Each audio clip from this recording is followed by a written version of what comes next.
봄에 무척 가물었습니다. 그 봄을 보내면서 우리는 하도 비가 내리지 않아서 여름 장마가 빨리 오기를 기다렸습니다.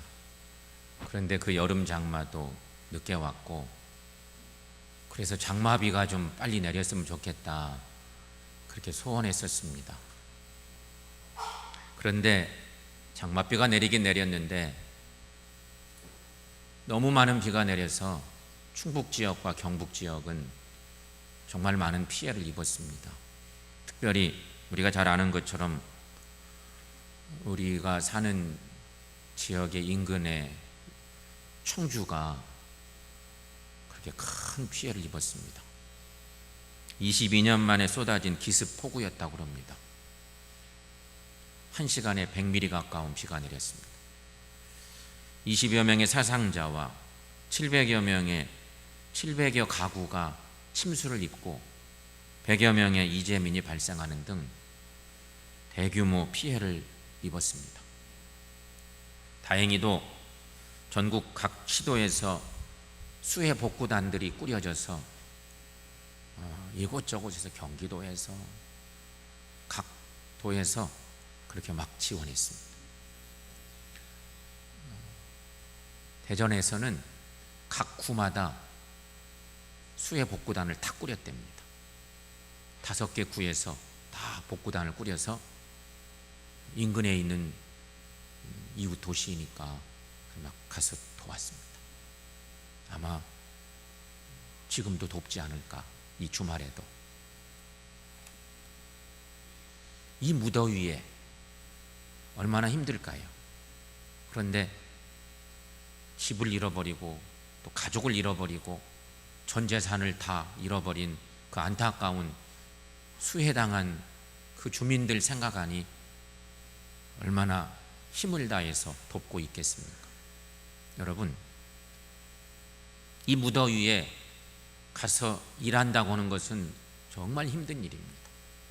땀나니까 짜증도 날 수 있습니다. 그러나 이 수해 복구단에 참여한 사람들은 어거지로 하는 사람들이 아니에요. 다 마음에 도와야지 생각해서 모집할 때 차원에서 나간 사람들이라 분명합니다. 그 사람들은 분명한 목적이 있기 때문에 기쁨으로 일할 수 있어요. 아마 그들이 그럴 겁니다. 아무리 힘들어도 나보다 훨씬 더 어려움을 겪고 있는 이웃들 생각하니까 땀나고 몸이 막 힘들어도 몸이 부서져라고 일하고, 분명한 목적이 있으니까 짜증이 안 나는 거예요. 행복하게 수해복구 지원에 총력을 기울이고 있을 것입니다. 아마 어떤 사람들은 여름 휴가를 땡겨서 내가 휴가 안 가고 거기 가서 봉사하는 사람들도 분명히 있을 것이에요. 어려움을 겪었지만 또 돕는 이들이 있기 때문에 그 어려움을 당한 사람들이 힘을 내서 그렇게 회복할 수도 있는 것이죠. 이런 어려움을 겪고 있는 우리 이웃들 생각하니까 우리는 장마가 왔는데 전혀 어려움이 없이 살고 있으니 또 감사하지 않을 수가 없고, 또 그들을 생각하면서 우리도 마음을 모아야 되고 그렇다는 생각이 들죠. 여러분, 요즘 무슨 고민거리가 있으십니까, 여러분? 대부분의 사람들은 인생에서 3가지 기본적인 문제로 고민한다고 합니다. 우리 모두가 다 포함되어 있습니다. 하나는 나는 누구인가 하는 정체성 문제입니다. 첫 번째 고민거리입니다. 내가 누구인가? 우리 모두가 다 이런 고민에 쌓여 있습니다. 또 하나, 내가 과연 중요한 존재인가? 중요성의 문제입니다. 세 번째는 삶에서 나의 위치는 무엇인가 하는 것입니다. 내가 몸담고 있는 공동체의 그 삶의 자리에서 나의 위치는 어디쯤 되는가? 이 영향력의 문제입니다. 여러분, 이 3가지 문제 때문에 대부분 고민합니다. 공동체에 들어왔던 사람들이 떨어져 나가는 이유도 이런 문제 때문입니다. 대부분 갈등합니다. 이런 문제들. 그런데 우리 인생에서 가장 중요한 것이 무엇인지 아십니까? 이 고민거리가 세 가지가 있는데 우리 인생의 가장 중요한 문제, 가장 중요한 것이 뭘까? 자기 자신을 아는 것입니다. 유명한 철학자 얘기를 들이대지 않아도 이게 최고 중요한 것입니다. 나 자신을 아는 것. 나를 모르면요, 나를 찾지 못하면 신앙생활도 헛것입니다.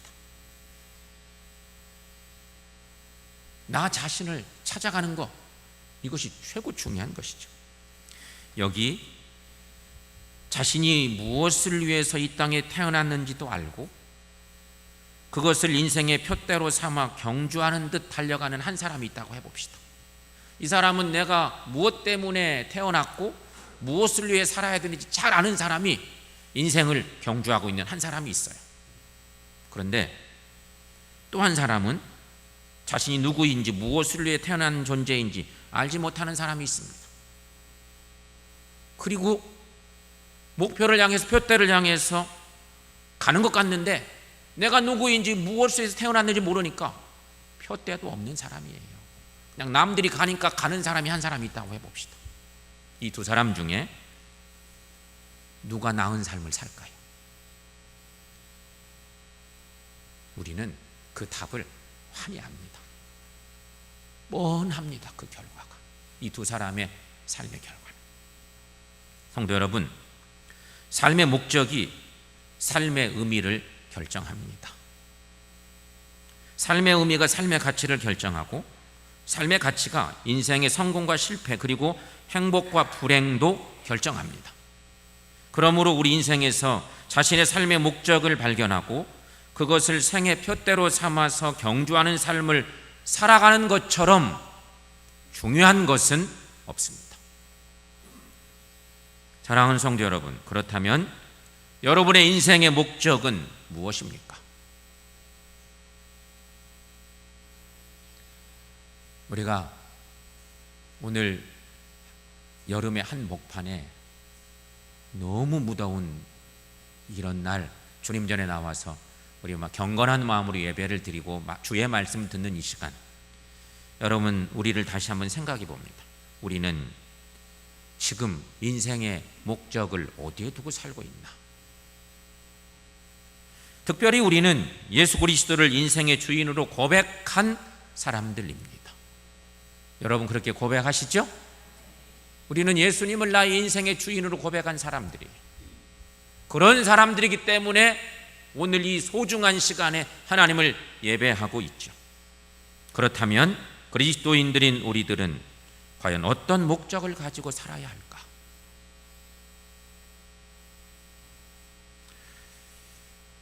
(2주) 전에 지난주 말씀 어린이부, 청소년부, 청년들 생각하면서 말씀을 나누는 시간이 있었고요. 2주 전에 목적을 잃어버린 이 땅의 교회들이라고는 말씀 주제로 말씀을 나눈 적이 있는데, 그때 소개했던 니고렌 목사의 목적이 이끄는 삶이라는 책 제목이 기억나실 겁니다. 이 책은 그리스도인으로 살면서도 진정한 삶의 목적을 잃어버린 사람들에게 목적을 찾아가도록 인도하는 그러한 소중한 책입니다. 성도들인데 신앙적인 목적이 흐릿한 거예요. 그래서 신앙생활의 내용도 잘 모르고 그렇게 살던 모든 그리스도인들에게 니고렌 목사가 써낸 아주 대단한 결정판의 책이에요. 니고렌 목사는 이 책에서 이런 메시지를 줍니다. 큰 주제를 하나 던집니다. 나는 왜 이 세상에 존재하는가? 라고 하는 주제입니다. 나는 왜 이 세상에 존재하는가? 세상 사람들도 이 질문을 던지면요, 이 질문 앞에 대답할 일이 많을 것입니다. 근데 우리는 예수님을 나의 구세주로 고백하는 그리스도인들인데, 그리스도인된 우리들에게 나는 왜 이 세상에 존재하는가라는 큰 질문을 던집니다. 그리고 5가지로 답을 합니다. 존재의 목적 1. 우리는 하나님의 기쁨을 위해 계획되었다. 둘째, 우리는 하나님의 가족으로 태어났다. 셋째, 우리는 그리스도를 닮도록 창조되었다. 넷째, 우리는 하나님을 섬기기 위해 지금의 모습으로 지음받았다. 다섯째, 우리는 사명을 위해 지음받았다. 이런 다섯 가지를 이렇게 착 제시합니다. 가만히 한번 이렇게 보십시오. 이 다섯 가지의 목표, 다섯 가지의 목적 다 소중합니다. 우리가 지음받은 것부터 시작해서 우리가 어떤 삶을 살아야 되는 것까지, 성도의 삶은 이래야 된다고 하는 것입니다. 특별히 우리는 사명을 위해 지음받았다. 요즘에 저는 이 말씀을 준비하면서 요즘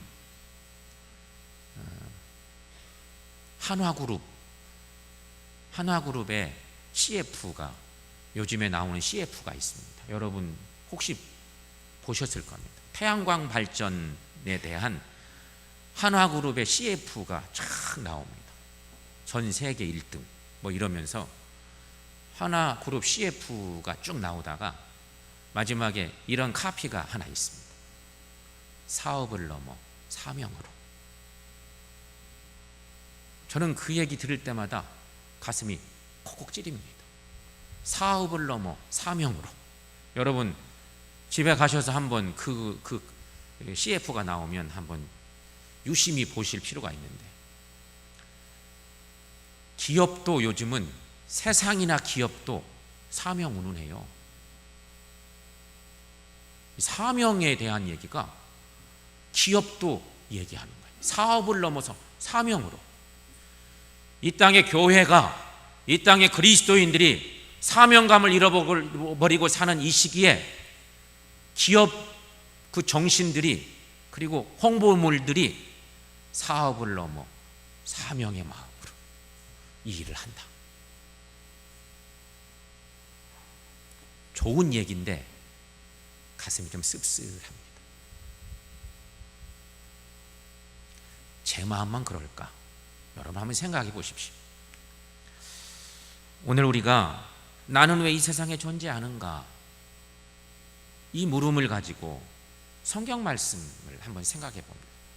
성서에는 하나님의 목적을 위해 산 사람들이 많습니다. 성경의 위대한 믿음의 사람들은 하나같이 하나님의 목적을 잘 알던 사람들입니다. 그들이 하나님을 기쁘시게 했습니다. 그러니까 하나님의 목적, 영적인 목적을 제대로 알아야 하나님을 기쁘시게 하는 건강한 성도가 될 수 있다는 답인 거죠. 그 중에 한 사람, 다윗이 하나님의 목적을 위해서 삽니다. 우리 잘 알죠? 사도행전 13장 36절 말씀에 이런 말씀이 있습니다. 다윗은 당시에 하나님의 뜻을 따라 섬기다가, 이런 표현의 말씀이 있습니다.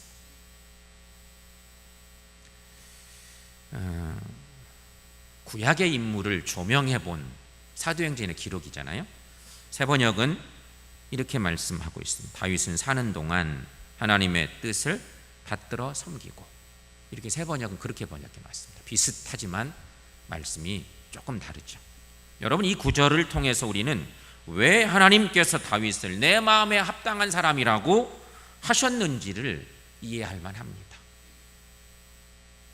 뭐 다윗에 대한 이야기 너무 신앙적으로 많은 얘기가 있으니까 주저리 설명드리지 않아도 우리가 알 수 있겠어요. 왜냐하면 다윗은 이 세상에서 하나님의 목적을 이루기 위해서 자신의 삶을 바쳤기 때문이에요. 사랑하는 성도 여러분, 우리들도 할 수만 있으면 다윗 같은 삶의 목적이 분명한 삶을 살아가는 우리 모두가 되시기를 축원합니다. 두 번째, 바울도 하나님의 목적을 위해 살았습니다. 고린도전서 9장 26절 말씀에 이런 말씀이 있습니다. 그러므로 나는 다름질하기를 향방 없는 것 같이 아니하고. 이게 우리 성경 번역의 얘기입니다. 익숙한 말씀이죠. 다름질, 인생의 다름질이 아니고 영적인 다름질인데 그 다름질을 향방 없는 것까지 하지 아니한다. 그의 고백입니다. 새 번역은 이렇게 번역해 놨습니다. 여러분, 새 번역 말씀을 한번 읽어볼까요? 그러므로 나는 목표 없이 달리듯이 달리기를 하는 것이 아닙니다. 바울은 하나님이 자신에 대해서 가지고 계신 목적을 이루는 것을 삶의 이유로 삼았다는 것입니다. 그래서 바울은 위대한 이런 고백도 합니다. 빌립보서 1장 21절에 이는 내게 사는 것이 그리스도니 죽는 것도 유익함이라 자신 있게 증거한 바울을 우리는 알 수가 있습니다. 여러분, 바울은 사는 것도 죽는 것도 두렵지 않았습니다. 왠지 아십니까? 이유는 어떤 방법이든지 그는 하나님의 목적을 이룰 것이기 때문이라는 확신을 가지고 있었기 때문입니다. 살아서도 하나님의 뜻을 이루어드리고 내가 혹 죽는 일이 있어도 하나님의 뜻을 이루는 일이니 죽음도 두렵지 않다는 것이죠.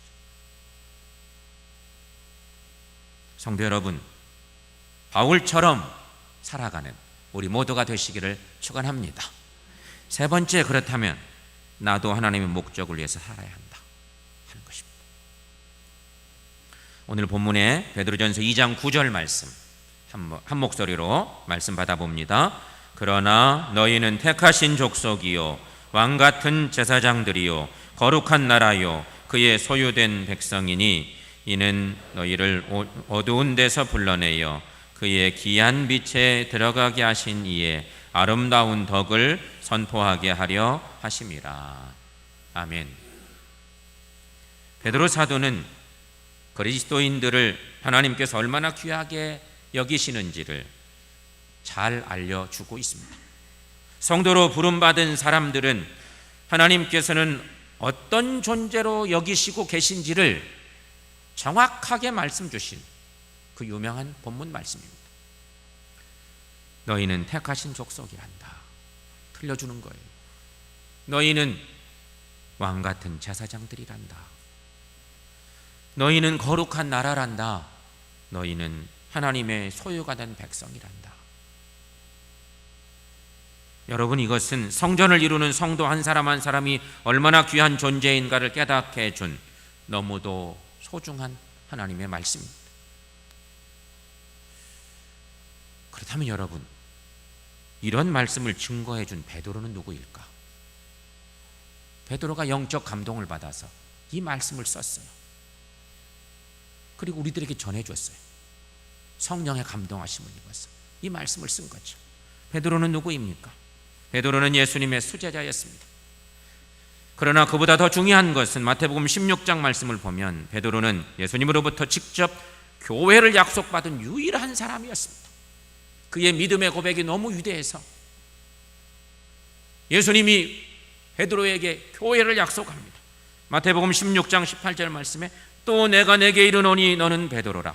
내가 이 반석 위에 내 교회를 세우리니 음부의 권세가 이기지 못하리라.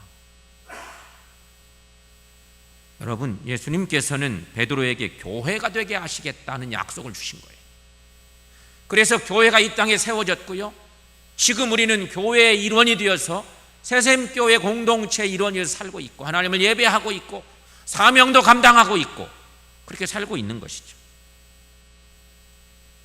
여러분, 예수님께서 베드로에게 교회가 되게 하셨으니 베드로가 교회에 대해서 얼마나 잘 알고 있었겠을까 생각됩니다. 그런 베드로가 오늘 말씀을 주십니다. 성령의 감동하심을 입어서 흩어진 교회들을 향해서 핍박받는 당시 초대교회 교우들을 향해서 편지 써 보낸 내용 중에 하나가 오늘 본문의 말씀인 거죠. 뭐라고 증거합니까? 흩어져서 예수 믿는 것 때문에, 천국 복음 전하는 것 때문에 내일 순교당할지도 몰라, 오늘 예배드리다가 잡혀 죽을지도 몰라, 그런 위기를, 어려움을 겪는 흩어진 그리스도인들을 향해서 베드로가 써 보낸 편지는 이런 말씀이에요. 너희는 택하신 족속들이란다. 왕같은 제사장들이고 거룩한 나라를 이루는 자들이고 하나님의 소유가 된 백성들이란다. 그래서 소중한 말씀이죠. 그렇다면 여러분, 우리가 이렇게 귀한 존재된 목적이 무엇일까? 성경은 말합니다. 이는 너희를 어두운 데서 불러내어 그의 귀한 빛에 들어가 계신 이의 아름다운 덕을 선포하게 하려 하심이라. 한마디로 말하면 예수 그리스도를 증거하는 삶을 사는 것이라는 거예요. 교인 되어 사는 것은요, 우리로 교회되게 한 이유는 다른 거 없어요. 예수님의 이 거룩한 은혜를, 주님의 그 생명을 선포하며 살라. 그것이 우리의 목적이라고 말씀하고 있는 것입니다.